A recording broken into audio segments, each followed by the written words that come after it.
Alright, we've opened up our manual. We're on the first page here. I do suggest that you read the cautions. My insurance company tells me I have to tell you that. Read the cautions, it never hurts. Okay, and if you have different language and you can't speak English, no reason not to read them. Alright, so let's start off with some of the things that we are going to need to finish the build here. And then we're going to need them as we go along. The first one is you're going to need to choose a radio system.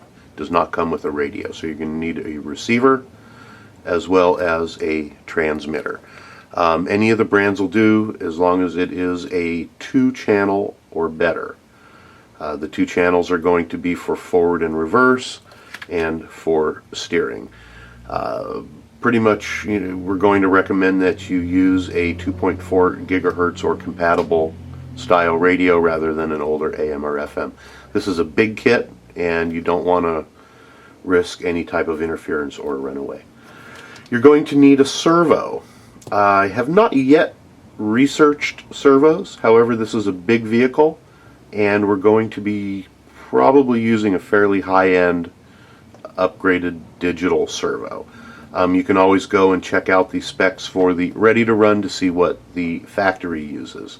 However, we're probably going to upgrade a little bit over that, but it's not necessary in order to build. So look at the ready to run, the ready to run XL and see what specifications are on the servo, and you'll be good with that. If you want to go better, go better.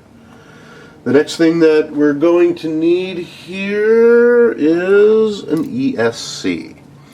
And we've chosen the same one that they have in the Ready to Run, which is the Axial, the AE4, and it's a Vanguard XL.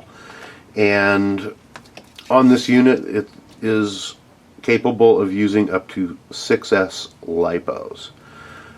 Which is very important. You're going to want a bigger set of batteries in here than what you're normally running on your smaller RC cars. This is not a little RC. Okay, so we are using the recommended unit that they have in the Ready to Run. The next thing you're going to need is a motor. And I gave you a sneak peek earlier, and now all I have to do is find it. Where did I hide it? Where did I hide my motor? That is the question of the day.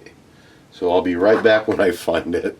Well, that wasn't too bad. I put it in the box and it was buried under tires. So we're using, again, the same motor that they have in the Ready to Run, which is the AX31092, the Vanguard XL brushless motor, and it is a 2200 kV. And if you get this motor, you do have to understand that it works with the Vanguard XL ESC only.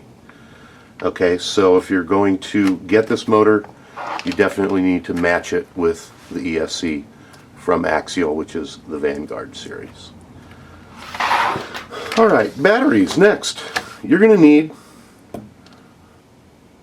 some batteries. You can use alkaline, I guess. Everybody these days are using LiPo. I'm going to suggest that you do use LiPo because this is a very powerful vehicle and it's going to take every ounce of juice that you can throw at it. So you're going to choose, and you're going to need 2 of whatever you decide to get. You can get a 2-cell, which is a 7.4 volt, and they're suggesting a 5,000 milliamp, but you can go larger if you want. Or you can use a 3-cell, which is 11.1 volt, and again they're speccing in here a 5,000 milliamp, but I believe you can go larger too. We're just going to have to look at the compartment size on the battery compartment. So that's the hardware that you're going to need to get it going. Let's talk about tools now. For the tools, you are going to need a 2.5 millimeter, a 2 millimeter, and a 1.5 driver, and those are hex drivers. And I have my set here that I've been using for years. The better the set, the bigger the handles, the better off you're going to be while building this particular rig, because it does have some larger hardware than normal. You're going to need a couple socket drivers. It's saying a 3 and a 4 millimeter. I believe that the tools that came with it will work for these. If you have better ones, hey, hallelujah, get them out and use them. You're going to need a pair of wire cutters. Pretty straightforward. Any set of wire cutters is going to do. Don't use really good ones because you're going to be nipping plastic with it and you don't want to dull your real good side cutters. So, get out your spare set or a junk set and they'll work just fine. You're going to need Lexan scissors to cut the body and trim out. If you don't have Lexan scissors and you have RC cars, it's a good investment. Otherwise, you can use just regular scissors. You're going to need a pair of needle nose pliers, which I do not have on my bench right now. Just a regular standard size set of needle nose pliers. A couple more things that I'm going to suggest that you get is a hobby knife. You can use one like this with the little break-off tips like they're showing, but don't, because a lot of these plastic pieces are very thick and you'll just end up busting the little blades off. I use a box cutter knife. Don't know if my insurance company will like me telling you that, but that's what I use, or a razor blade.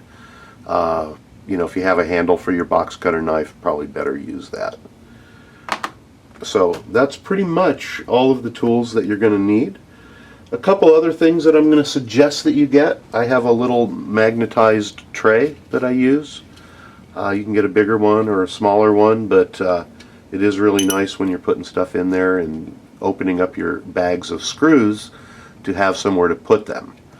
If you're just letting them roll around on your desk, you're liable to lose them or knock them off or get lost. So even if it's not magnetized, get some kind of a little tray.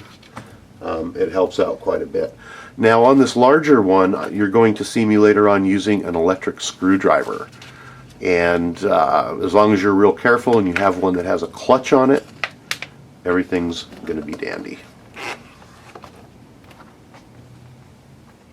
Let's move on here and look at how the manual is arranged in the front. All your plastic pieces are on the first several pages here. It's the first time I've opened this manual to thumb through it, but Axial is pretty consistent with the way they design their manuals. On the manual, let's take a quick look here, and I'm going to zoom the camera in for this, so it's going to wiggle for a second. At least I thought I was going to zoom it in. It's already zoomed in. Haha. Okay.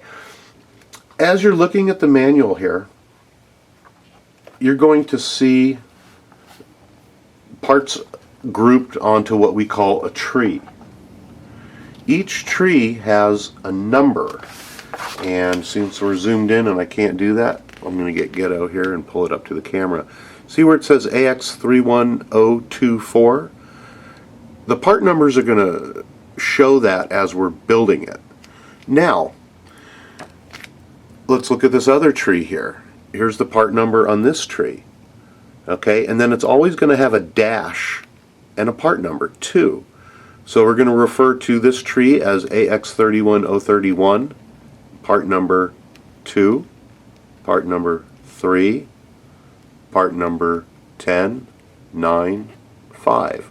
You can see in here again, that's how they're numbered, and that becomes very important as you're building your rig. Okay, moving on here, more plastic parts. Some of them don't come on trees, and you're just going to have to hoof it. A lot of times parts will fall off of the trees, and so you want to keep everything in the sealed bags until you're ready to use them. And when you do use them, I like to dump them out into a cardboard box or a plastic bin so that when parts do fall off, and they will, that you won't lose them. Okay, let's continue on here. More plastic parts, more plastic parts. Now we get into metal parts. Everything is live sized in the manual here, so if there's ever a question whether you're using the right part or not, you can come over to these pages and hold it up and make sure that it is actually the proper part, because again, these are life-sized parts. List of screws, list of bearings, list of washers, list of everything else here. And again, life size. If there's ever an issue, you can hold it up to the manual and find out whether you actually have the proper piece or not. Okay. One last thing about the manual before we start building. When I do start building, I'm going to build slow for the first couple, 3, 4, 5 pages. Go over every little detail about, how we look at pictures and how we orientate things on the page, just to give you a real basic primer on how to build. The first thing you always want to look at when you start a new page or a new direction is it's going to tell you what bag to use. So we're going to open the metals bag that's marked A that we showed you earlier, and we're also going to find the plastic parts in bag number 1, which we showed you earlier as well. That's the plastic bag parts number 1. We'll take out all of our parts. It's going to show us all of the parts within bags on the left-hand side. Anything that you're going to need to match up for life size to make sure you're using the proper piece is going to be listed here, along with a part number and a life size description. When we come over here, there's other parts that we're going to be using that are plastic parts. And again, those are going to be listed here. And here, you can see, as I was referring to earlier, this is showing us AX31052 and then 2 in dark numbers. So that's going to be tree number AX31052 and part number 2, as you can see. Alright, that's pretty much as I'm going to go through in detail about how to read the manual at this point, and we're going to go ahead and get out some pieces and parts and start building.